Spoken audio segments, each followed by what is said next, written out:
एक हंसता खेलता परिवार जो एक नए घर में अभी हाल ही में शिफ्ट हुआ। अंशु और मानसी, दो बहनें, आखिर किस हादसे से डर गई? वो भयानक रात कैसी थी? अंशु और मानसी का एक भटकती रूह से सामना हुआ। यह सत्य घटना पर आधारित कहानी है। नमस्कार, मैं दीपाली आपके लिए एक हॉरर कहानी लेकर प्रस्तुत हुई हूँ। यह कहानी आगे जारी रहेगी। यह सत्य घटना पर आधारित कहानी है, बस पात्रों के नाम बदल दिए हैं। नया घर, नया स्थान और बेचैन हवाओं की जद में इंसान। एक नए घर में रहने वाले परिवार की दास्तान, जहां उन्हें अनुभव हुआ कि यहाँ पर कोई और भी है। मानसी और अंशु छत पर खड़े थे।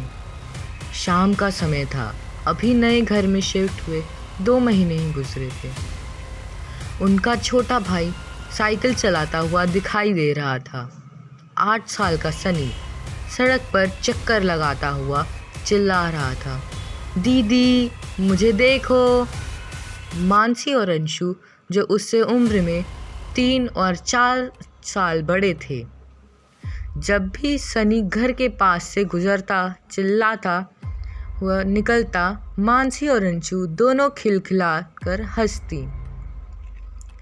अभी उन दोनों की दोस्ती मोहल्ले की और लड़कियों से नहीं हुई थी। दूर से पापा भी स्कूटर से ऑफिस से आते हुए दिखाई दे रहे थे। सरकारी कर्मचारी थे मनोज जी, इसलिए 6 बजे तक घर आ ही जाते थे। उनके आते ही दुर्गावती, उनकी पत्नी, चाय बनाती। अंशु और मानसी भी पापा को आते देख छत से नीचे आ गई। दुर्गावती चाय बनाने में व्यस्त हो गई। सनी को भी पता था कि पापा आ गए हैं।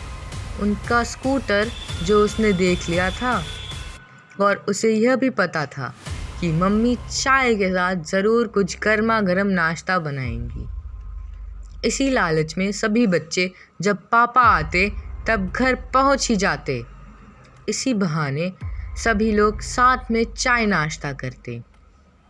उसके पश्चात दुर्गावती खाना बनाने में जुट जाती और बच्चे पढ़ाई में।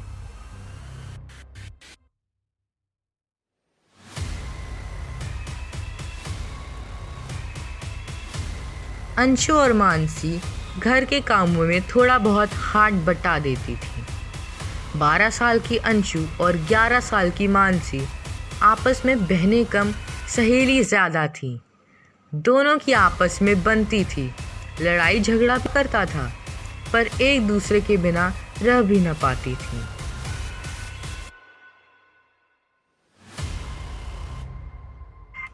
मनोज जी ने अभी 3 महीने पहले ही किराए से मकान लिया था, क्योंकि उनका कार्यालय यहाँ से नज़दीक था। इस इलाके में काफ़ी सारे खाली प्लॉट पड़े थे, जिनमें से कुछ पर मकान बनने का कार्य चालू था। कई बार रात में बड़ा सुनसान और सन्नाटा सा प्रतीत होता था। मोहल्ले के बच्चे भी ज़्यादा देर तक बाहर नहीं खेलते थे। सख्त हिदायत थी कि 6:30 तक घर के अंदर सभी बच्चे आ जाएं। अंशु और मानसी की दोस्ती पास में रहने वाली नीरू से हो गई। अब उनका भी मन यहाँ पर लगने लगा था।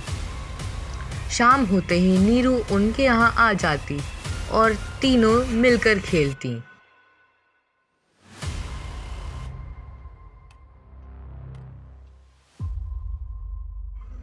दो रूम, एक किचन और एक छोटा सा पोर्च, जिसमें पिछला हिस्सा खुला था। वहाँ पर टॉयलेट बना था। अगर किसी को रात में टॉयलेट जाना होता तो खुले पोर्च में से गुजरकर जाना होता। अंदर के रूम में सनी और मम्मी पापा सोते और बाहर एक दीवान पर अंशु और मानसी सोया करते।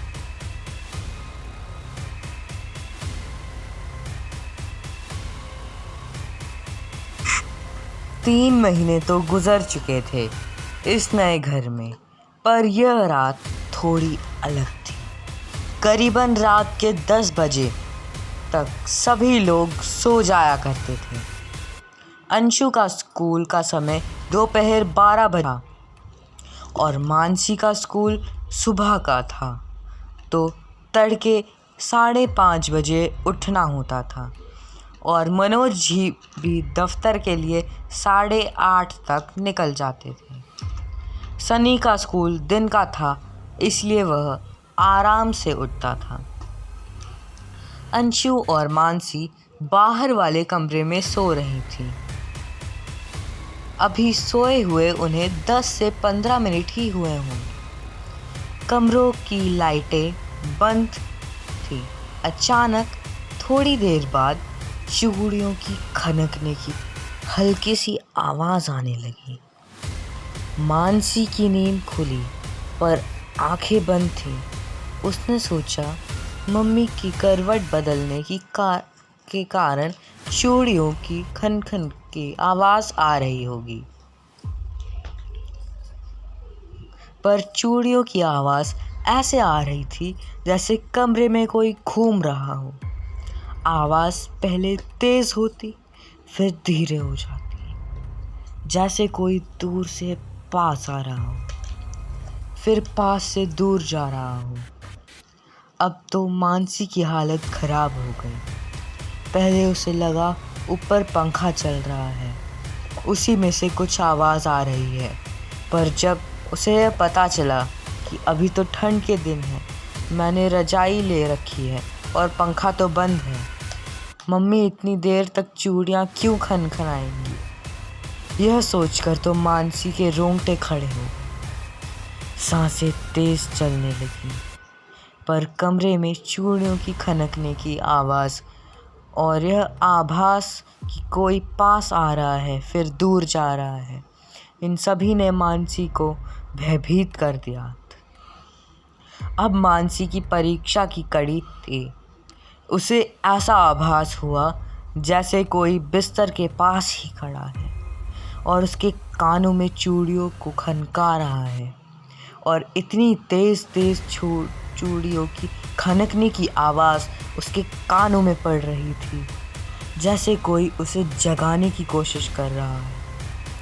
अब मानसी समझ चुकी थी कि यह कुछ और बला है क्या, लाइक, शेयर पता एंड नहीं, सब्सक्राइब पर कुछ कीजिए। ठीक नहीं है।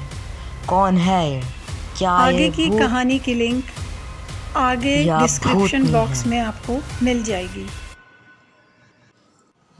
आगे की कहानी जानने के लिए सब्सक्राइब कीजिए हमारे चैनल को, और अगले पार्ट की लिंक डिस्क्रिप्शन बॉक्स में दे दी जाएगी। धन्यवाद।